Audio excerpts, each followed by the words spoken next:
まだしたか。施錠をしたとはいえ、こんな古い木の扉なんて簡単に破られるだろうな。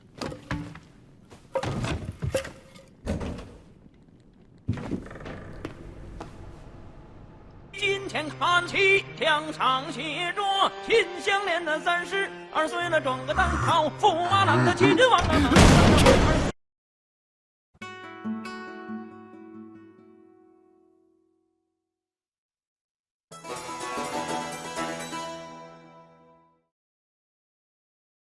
So, while I was gone, Attack on Titan finished up, and it was quite a time to be a part of the community. To say that the ending was divisive would be an understatement. Many were incredibly disappointed, plenty were conflicted, and there were those that actually thought the ending was good. You've read the title of this video, you know that I think this was one of the biggest fumbles in manga history, and a complete insult to everything that ever made this series good in the first place. I don't know why Isayama just completely dropped it at the end, but I'm here to break down exactly how. At least as far as its final chapter goes, because the series had been experiencing a decline in quality since the start of its final arc. But anyways, let's hop into the play-by-play and break this chapter down page by page.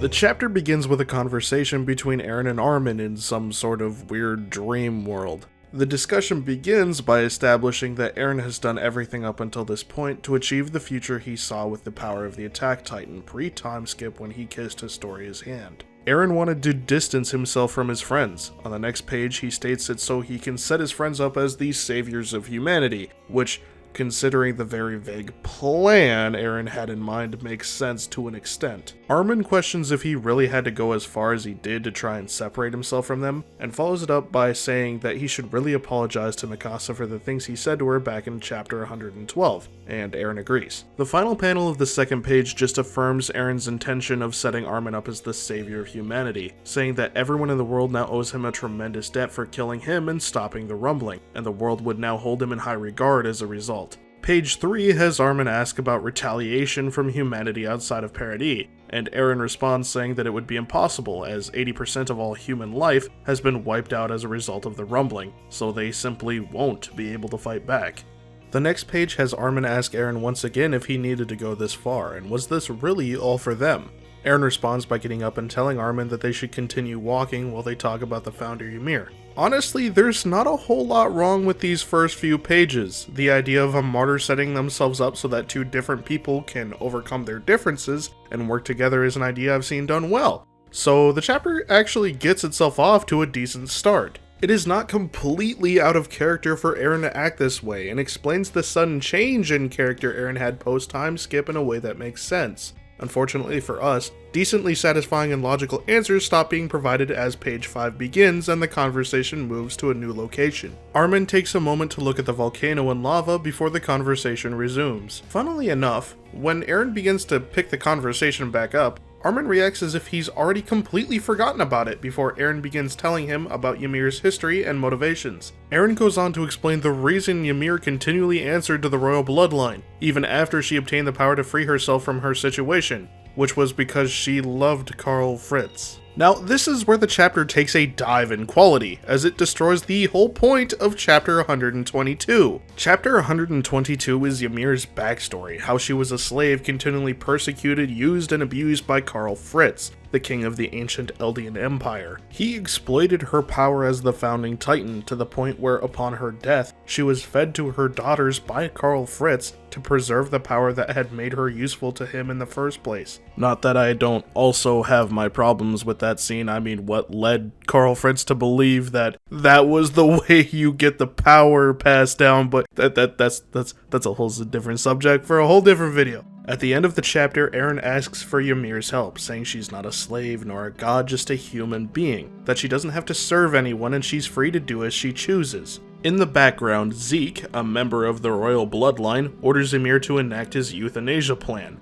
This is a crossroads for Ymir. She can continue being a slave to the royal bloodline as she always has and obey Zeke, or help Eren of her own free will. In the end, Ymir decides to help Eren begin the rumbling, her first act in direct defiance of Fritz's bloodline. This moment of the manga was huge because it was Ymir waking up from being a slave without a mind or will of her own. What this chapter implied was that Ymir was always stuck in a mental cage, enslaved by the Fritz bloodline. She had continued to obey any of those with royal blood because in her own mind she had to. In her own mind, she was nothing more than a tool for the Fritz bloodline to use however they wished. Then, during a pivotal moment, for the first time in her life, Ymir has someone empathize with her and tell her that she doesn't have to be a slave anymore. She can be who she wants to be. This page of the final chapter takes this amazing idea of being able to be free to be who you want to be and just burns it, pisses all over it, and discards it on the side of the road. Instead, this chapter is telling us that Ymir just had the worst case of Stockholm Syndrome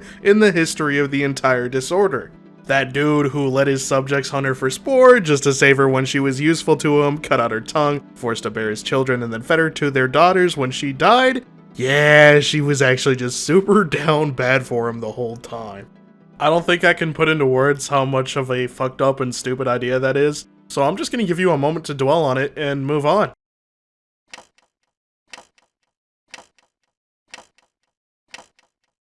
Alright, let's move on. Armin and Eren continue along with their walk. Eren explains that Ymir was in pain, wishing for freedom, wishing for someone who could free her from the pain of her love. And that person was Mikasa. Isayama just keeps beating away at any sense of meaning that chapter 122 had, because instead of Eren doing everything we just discussed and that freeing Ymir, she needed to be understood by Mikasa. A character whose situation isn't remotely similar to Ymir's romantically, and not to mention they haven't met or interacted once prior to Mikasa tonguing up Eren's severed head while she longingly watches from the background. Jesus, that was the moment when this manga's ending truly became beyond saving. Armin continues to act disinterested in the conversation, to the point where even Eren asks if he was actually listening. Armin decides to come back to Earth and ask the reasonable question of why Mikasa? Isayama rips his answer straight from The Force Awakens. A good question. For another time. Except it's even worse here than in The Force Awakens, because at least when we heard that line in that movie, there was still time to answer that question in both the two movies that came after it. But here, this is the final chapter of the manga. This is straight Isayama saying, I don't know why, I don't care, and you won't ever know why either. Eren then goes on to say that he can only say one thing for certain. Ymir chose Mikasa, and that's what led to this end result, and that he only did everything to get to this result. He only followed this path. I feel like this panel robs Eren of a lot of his agency. A lot of his character was based around the core concept of being free to control yourself, control your destiny, and make your own decisions. However, he just says here that he just followed fate. He did everything that he did just to get to a future that was already predetermined. So not only does this rob him of his agency, but it also undermines what many believe to be the core concept of Eren as a character. But this chapter isn't finished retroactively destroying everything that built up to this moment either. Next, we're taking aim at chapter 100, Declaration of War, and even all the way back at chapter 2. Out of nowhere,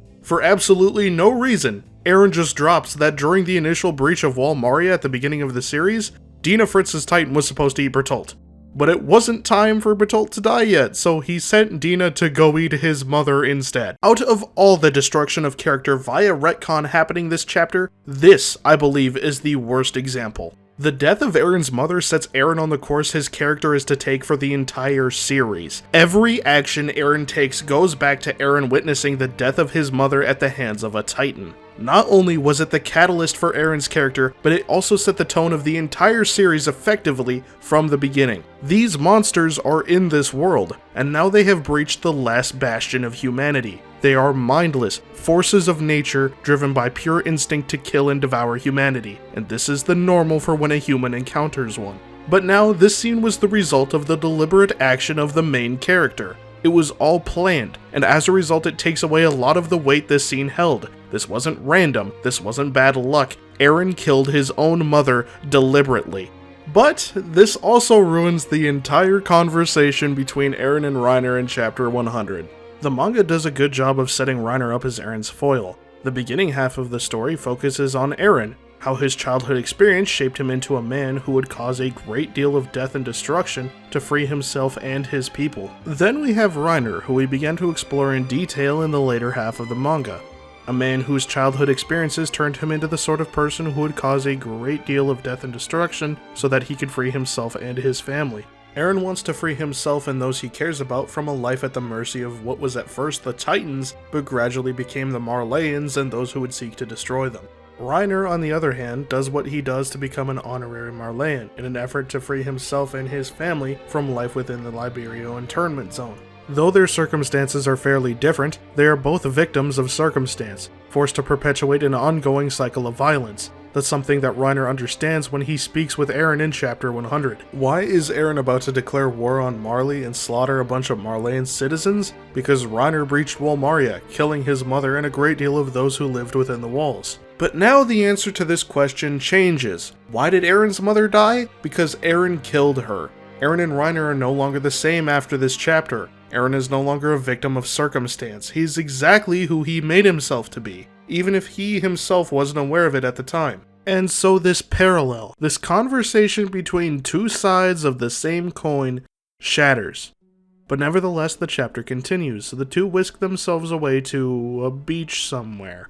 Armin asks Eren if he thinks Mikasa would be able to just forget about him and move on like he suggested. Eren says he doesn't know, so Armin just socks him in the jaw. He goes on to say that he hasn't forgiven him for what he said to Mikasa and demands to know how he feels about turning down Mikasa's feelings for him, when she's the one person who put her life on the line just for him. Turning down her feelings for him. The one person who put her life on the line just for him. Armin goes on to say that Mikasa should find someone better and move on. He thinks she'd be really happy if she did that. And then we get the most meme-worthy panel in the entire chapter.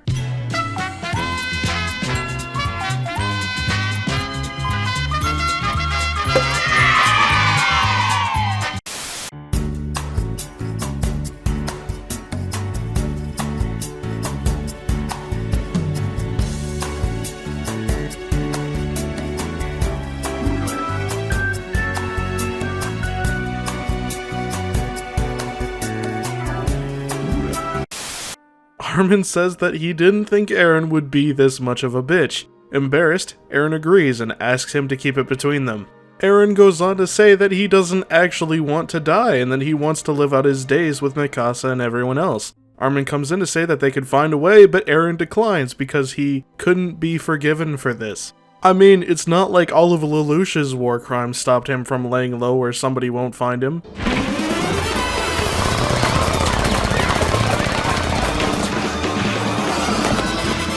Ceasefire! I'll take care of this interloper.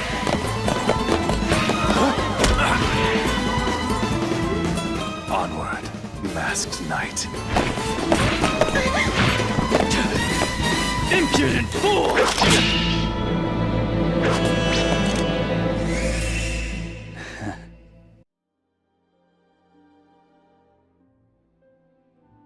I mean, if you gave Mikasa the chance to retire from the public eye, she would have obviously taken it, right? Right? Imagine if at the end of Tokyo Ghoul, Kaneki just dies because he doesn't think he could be forgiven after destroying Tokyo while in his dragon form. But yeah, fuck it. Like, Eren's just taking a page out of the Levi Book of Philosophy. Which doesn't seem like the healthiest way to live, but hey, I don't exactly have a whole lot of room to speak on the subject. We once again teleport, and now we're on the ground in the footprint of one of the colossal titans that is currently genociding the planet. Eren goes on to say that even if he didn't know that Armin and the Cringe Vengers would stop him, he would still start the rumbling. When asked why, his answer boils down to, I don't know, I felt like it. What grounded and well-written motivations you have for your protagonist, Isayama. It's also worthy of note that the panel that we knew was from the final chapter is here. It honestly doesn't add anything to the story, it's just Grisha holding baby Eren and telling him he's free, which is mighty ironic considering how this manga turned out. I can empathize with his low-detail drawing of Carla, though. Once this is over, Eren says their time is up. He's going to erase Armin's memories of all this and he'll remember after this is all over. He says that the next time they see each other, they will be trying to kill each other, which is just... why? If your plan is to be a martyr to fix race relations and have your friends kill you to do it, why would you be trying to kill them? Fuck it, I don't care anymore. Armin wakes up on the ship from a couple chapters ago, and we cut back to the present. All the Titans are poofing like their shadow clones disappearing, and while Armin is processing all of these memories, Mikasa pulls up with the severed head of our protagonist. Thank God Armin is here so Mikasa doesn't try to make out with the severed head of her adoptive brother again. The group starts to remember separate conversations with him, and they all begin to act as if they weren't out for his blood just a few moments earlier. A few of the characters have their send-offs, you know, the typical holy shit, we're alive, we made it to the end of the manga type celebrations. Levi's scene was pretty cool, I liked it, just a shame it wasn't part of a better ending.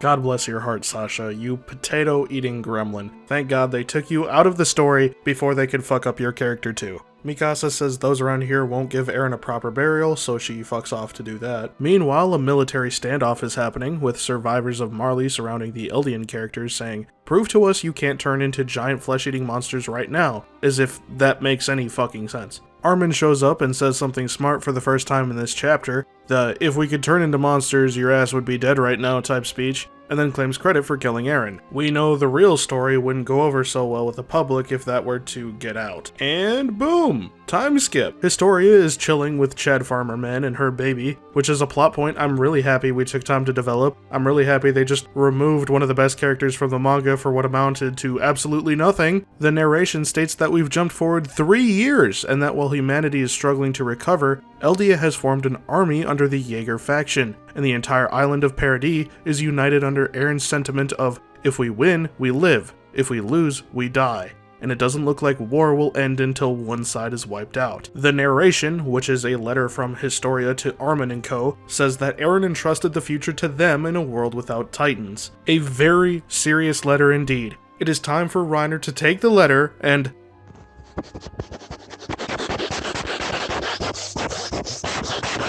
The group makes some small talk, but eventually Annie asks Armin if he thinks things are going to go well, because as a group of peace ambassadors they consist of A, the people who initially breached Walmaria, kicking off the entire series, and B, people who betrayed their faction's founder to ally with the people who killed many within the walls. Armin, who has since gone back to saying stupid shit, says that when people see them together they will want to know what they experienced.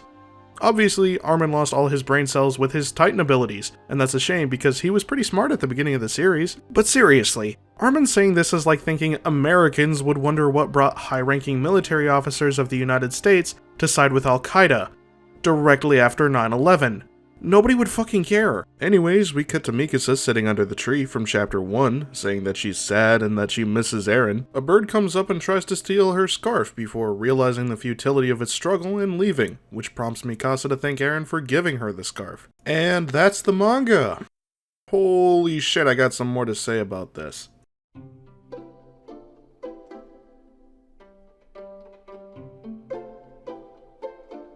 I'd already been worried about how the manga was going to end for the last few months when chapter 139 was coming out. It had been chapter after chapter of action scenes, and as things began making less and less sense, there was less and less time for the story to tie up all of its loose ends with a satisfying conclusion. I was among the many that held out hope that the manga was going to have a satisfactory ending, because the rest of the show was good, right?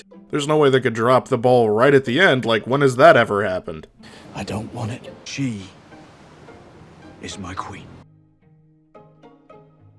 I think the moment myself and many in the community recognized the chapter was going to be shit was that last page of chapter 138. After that, when people started anticipating leaks of the next chapter, it was less out of excitement for the conclusion and more along the lines of, I wonder how bad this trash fire can really get. After all this buildup, all this time, how bad is Isayama going to drop the ball? Of course, as soon as the leaks dropped, they were immediately clowned on by anyone with taste, and the chapter itself continues to be clowned on. At least this led to a lot of really funny memes coming out. I think Eren's crying face is still photoshopped onto most of the official artwork that comes out of him. Also, the Eren bird memes are god tier. From Eren trying to steal Mikasa's scarf to Tataka, for me, it kinda felt like sitting through The Last Jedi coming out all over again. Here's this character that many of us have grown to love, and here he is just being absolutely destroyed after being built up so much. The difference in that case, while The Last Jedi was a project afterwards by Rian Johnson, this was straight from Isayama. He built this character up and then tore him down himself. There's some theories that the editor persuaded Isayama to do it because he hates Eren's character, but honestly I don't know a whole lot about that, and I'm not exactly sure how true that would be anyways. Another theory I heard floating around was that Isayama wanted to be done writing manga and get to running his onsen, so he crashed the ending of the manga on purpose so people wouldn't ask for sequels or any sort of continuation. That I could kind of believe at first, but then something took us all by surprise. Chapter 139 was getting updated, with extra pages and an expanded ending. We thought we had watched this dumpster fire all the way to the end, but nobody expected that the embers were still burning.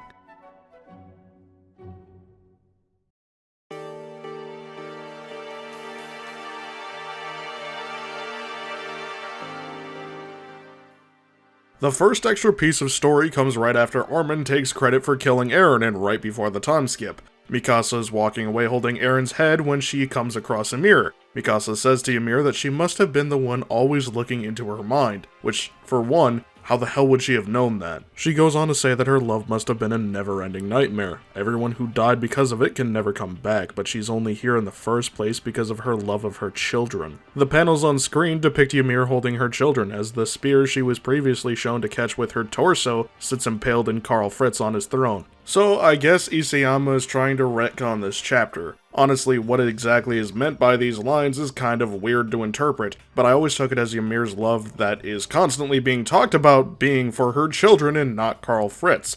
But if that's the case, then why not remove the previous page saying she was in love with him? Also, this is huge for the history of the series. Ymir dies and Karl Fritz feeds her to her daughters to preserve the powers of her Titan, which through repeated practice leads to the existence of the 9 Titans. But if Karl Fritz dies here, then how does the rest of established history play out? A good question.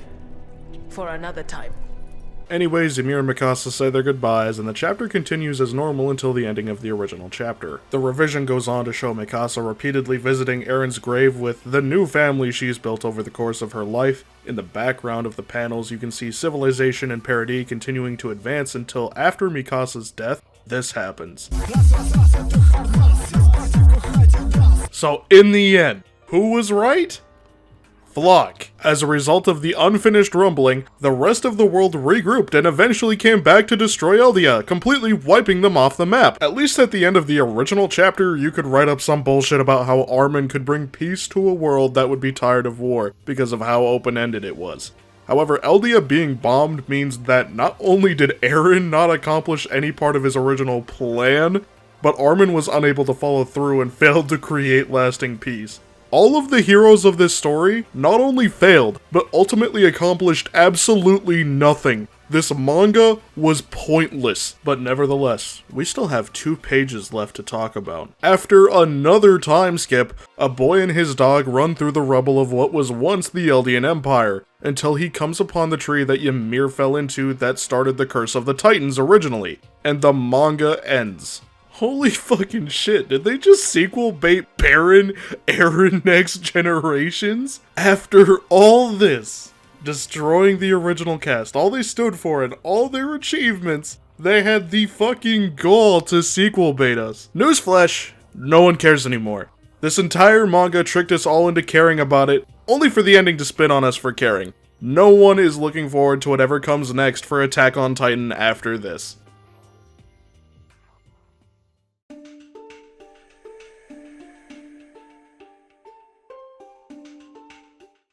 After this, I kinda just completely lost interest in all AOT related media. As of when I'm writing this, the manga, at its best, is being animated. But why would I watch it when I know how it ends? I can't get excited for it, and I know I'm not the only one. I could talk about how Eren's plan of becoming a martyr to unite 2 divided peoples was done far better in other manga, mainly the before-mentioned Code Geass and Tokyo Ghoul, but I think the fact that he really didn't have a plan in the first place kinda makes it so why would I? I guess let me know if you want that breakdown. There have been rumors of an anime original ending for the series. I honestly think this is wishful thinking from people high on copium, and don't think it will happen. Honestly, if there is one, I would fully expect them to somehow make the ending worse, because when it comes to Attack on Titan, I've decided to fully expect disappointment. And if MAPPA decides to somehow turn this ship around and make the ending good, that'll be really nice to see. But on the bright side, when the ending does get animated, the fallout will be fun to watch. Even more so if they turn it into a movie with a theatrical release. That'd be really funny, I'd have to go to that. One cool thing that's come out of it is the community getting together and deciding to make their own endings, which is a nice change of pace because even the worst of the popular theories was miles better than the actual endings. One such project is AOT no Requiem, which is based off the Akatsuki no Requiem theory where Eren has to kill everyone to complete the rumbling. It's an interesting idea, Eren going through with everything to save his friends but losing his friends in the process. The chapters released thus far have actually been pretty good, so I'm looking forward to the rest of them coming out. We'll see if they actually get around to animating them because that'd be pretty cool. But that's about where it ends for me. I've moved on to better manga. Tokyo Revengers, Jujutsu Kaisen, and Dandadan have been the ones I've been reading weekly, and I suggest you do the same because they're pretty good. Attack on Titan to me is just that one manga that was good until they dropped the ball, and unless the anime drastically changes the ending, it's probably gonna stay that way. I don't really feel a desire to go back to it. If it changes things, expect a video. If it doesn't, this will be me burying the hatchet. I know with how fast I work, we all probably already know, but I guess we'll see. I mean, unless you guys want like a full breakdown of the final rumbling arc and just how exactly it kind of fucked everything up, that might be kind of fun. Let me know if you want that. I'd do that. Anyways, my name is Soda, and I guess I'm gonna do that unscripted outro thing again. Bro, this is the first time in, oh man, a very long time that I've actually sat down and recorded a script and wrote a script and edited a video. It's kind of weird I'm doing this one and I don't have to edit all the breaths out of it, so that's kind of nice. Speaking of recording though, I've been using this same Blue Yeti for like, oh damn, fucking 6 or 7 years at this point, probably even longer. Like this thing has got me through, and I think it's about time to retire it. I get a better mic. I'm thinking I should probably invest in something. I'd kind of been looking at the Shure MV7. I don't know, we'll see how this video does. But yeah, I guess, you know, I was watching some stuff, I was reading some stuff, a lot of other stuff happened that kind of forced my hand. Well, not forced my hand, I did it voluntarily, even though it was kind of a mistake. I got myself making videos again, not for this channel, but I won't get into it. And I thought, man, yeah, editing's kind of fun. I kind of forgot how much fun this was. So I gradually started writing this script, which was one I actually wanted to do when the chapter dropped like a very long time ago and just didn't. And then I decided, you know what, fuck it. Making videos is fun. I don't have any other good ideas. Let me sit down and do this one. So that's what I did. As for everything, I'm sure some people are kind of curious when the next Corpse Party video is coming out. It has been so long since I have been in the thick of that, I would need to replay the game. But I still do kind of want to finish it, but I'd want to upgrade my audio equipment before I do that. Because, I don't know why, but I'm kind of looking back on all my old videos going, man, I could have made that shit so much better. So I wanna kind of, if I'm gonna get back into this, I kind of want to like get back into this, you know, like get some good shit going. Anyways, I'm not sure if there's a whole lot else for me. I do want to finish that. How long it'll take, I don't know. I'm running on Mahler time, bro. That shit, he took a whole fucking year to release part 4 of his series. I'm gonna take probably a little longer than that. Just because I work a full-time job now. It's a little weird. I don't know. Working 40 hours a week is interesting. I mean, I've been doing it for quite some time now, but prior to this, when I was making the Corpse Party videos, I was only working part-time. So, it's been an interesting change of pace. Let me think. Is there anything else I gotta talk about? I'm not really sure. I haven't done one of these in so long, it feels like it's like I'm out of the groove! I'm out of the groove, man! Anyway, I think I've gone on for long enough, so I'm gonna try to get back into doing this again. Hopefully expect some more videos from me. Like I said, let me know if you want that full breakdown of Attack on Titan's final arc. That might kind of be fun. Because I realized halfway through writing the script that whole arc was just kind of dog shit. So, yeah, that weekly manga stuff might be good. That might be easy to edit in a weekly basis. I don't know. We'll see. We'll think about it. Let me upgrade my mic first. But yeah, it's been nice making this video. Hopefully you all enjoyed it. And I'm going to go retreat into my den until I feel like writing again. So I'll see you guys all in a year. Have a good one. My name is Soda. Peace.